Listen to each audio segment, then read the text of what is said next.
Владата и дел од експертите со различно толкување дали ќе важат уредбите кои би требало да траат и по престанокот на вонредната состојба.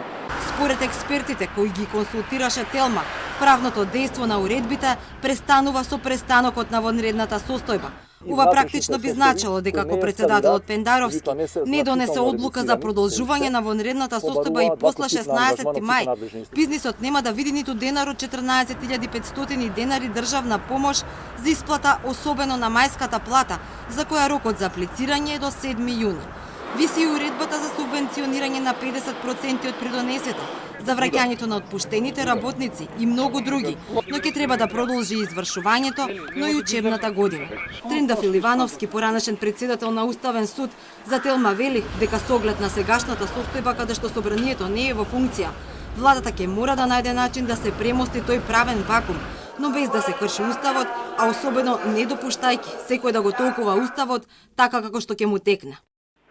Бидејќи се донесува за да се уреди некоја состојба која што е надвор од програмата, надвор од правниот поредок, тоа значи дека со таквиот акт, како што се уредбите со законска сила, во таква состојба, со престанокот на вонредната околност, правно престанува и примената на актот. Не можат да предизвикуваат нови правни дејствија од моментот на престанокот на вонредната околност.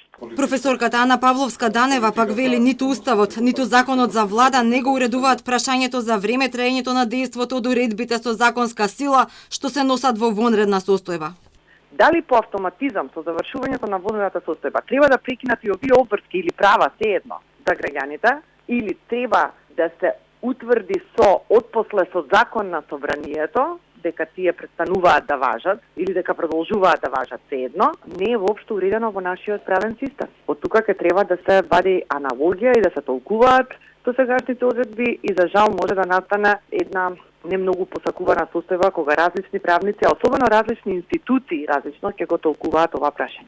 Од владата пак со спротивен став од експертите, велат уредбите се со правно дејство кое продолжува да важи независно вонредната состојба. Престануваат само уредбите со кои се ограничуваат човекови права, другите имаат правен ефект. Со оглед на тоа дека ние немаме посебен закон за вонредна состојба и ова прашање е уредено само во Уставот. Важноста на уредбата е пропишана во самата уредба. Кај некои уредби има пропишан рок на траење и тие траат до тој пропишан рок, додека други немаат пропишан рок и тие важат додека не се изменат со закон.